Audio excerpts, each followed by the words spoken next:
So, nothing really big happened today except for the fact that NASCAR silly season is in full effect. Yep, there's been a bunch of huge announcements today, and I really think that we should probably get right on into them. Now, the first one, in my opinion, is the biggest one. This is the one that popped up out of nowhere only a few days ago. It was a rumor, but we didn't know how true it was. There was no really validating source with it, but it's been proven true today. Harrison Burton is going to the Wood Brothers in 2022 to drive the 21 car. Yeah, I have to admit, this one was pretty odd to me at first when I saw it, but the more that people talked about it, the more it started to make sense. I mean, the big one is just sponsorship.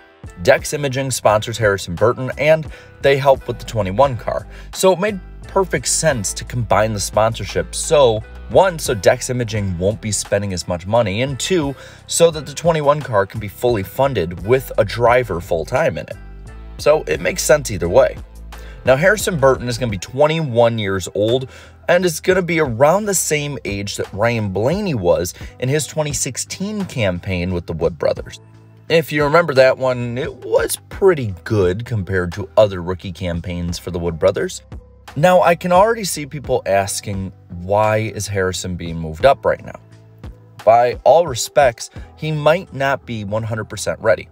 Well, as a lot of drivers have said before, when you get a cup ride that you have an opportunity at, you got to jump at it. You never know if that opportunity will come back or not. And to be fair, Harrison has a ton of talent and has shown it in the last year and a half in Xfinity. Now, 2020 was a breakout season for Harrison.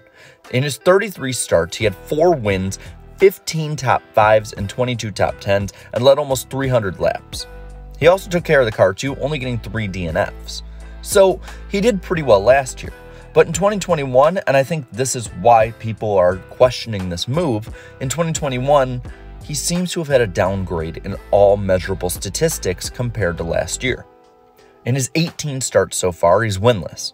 He's got 5 top 5s and 11 top 10s, only has led 128 laps, and he has 4 DNFs already in the season. Add to that, his average finish has dropped 4 positions in the last year so far. Now, he has plenty of time to turn it on at the end, and some of his better tracks are at the tail end of the schedule, but it's still kind of concerning when you look at his year-over-year averages. It doesn't mean it's a death sentence at all of his career, and Xfinity cars are not going to drive the same way that, say, a Cup car next year will.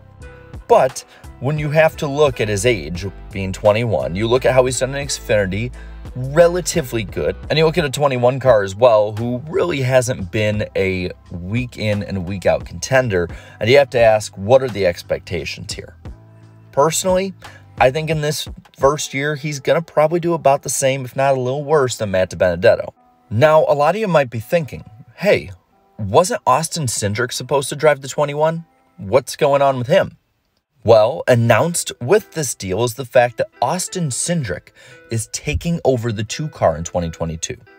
Now, we'll get to the fact that this means that Brad Keselowski is out a little bit later, but going into it, this means that Cindric will be taking over the flagship car for Penske. You have to say, Austin Cindric, of any of the drivers in the Xfinity or Truck Series, is more than ready to move up, more than anybody else. Currently, he's the best Xfinity driver. He's a defending champion. He's the current point leader when you look at just straight up points by a wide margin. He's won tons of races in the last 2 years. And if you look at his improvement from about 2018 to now, he's a completely different driver. Listen, a lot of people now know Austin Cindric as the really good Xfinity guy who is great at road courses. But there was a time not too long ago where Cindric was one of the most hated drivers because people thought he sucked so much. They thought he was a pay driver, he had no business being as high as he was, and since then, he's improved his craft enough to prove everybody wrong. Even if his Cup career doesn't pan out, he's made a great career as one of the best Xfinity drivers to ever race in the series.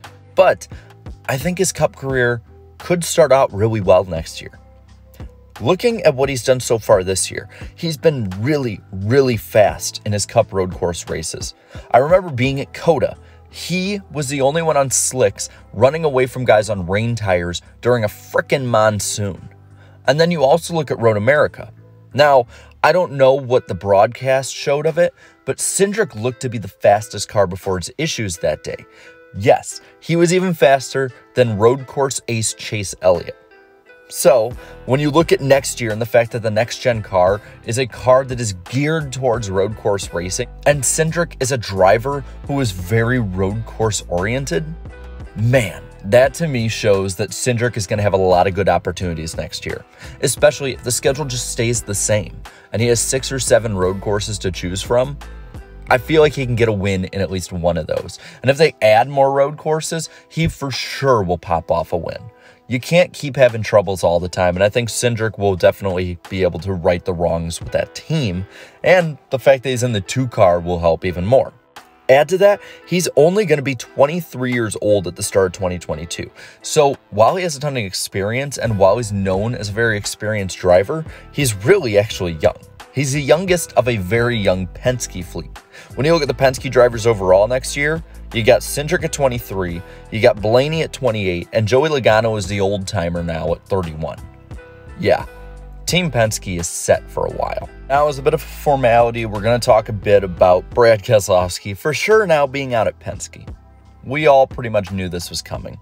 Keselowski more than likely is going to be going over to the 6. He's almost certainly going to be a driver owner. So I really don't think there's too much to add there.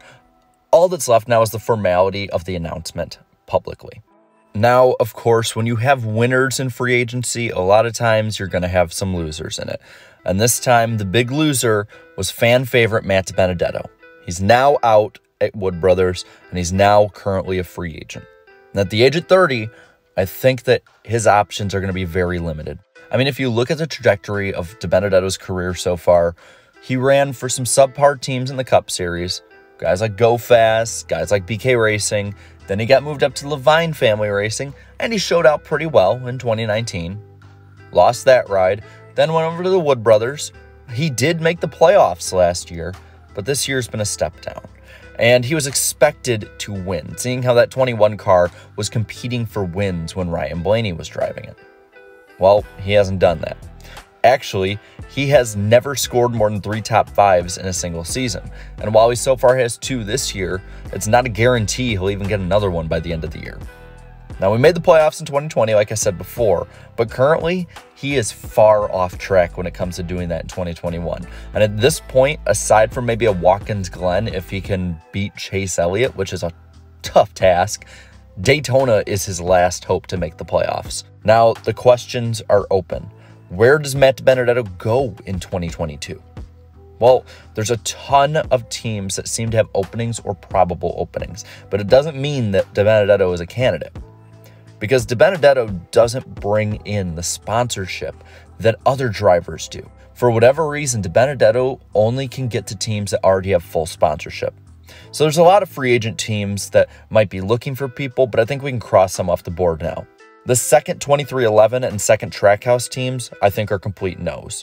Roush, I think, is also a no. Brad Keselowski is more than likely getting one of those rides, and I don't think they get rid of Chris Buescher. All right, so you got those out of the way.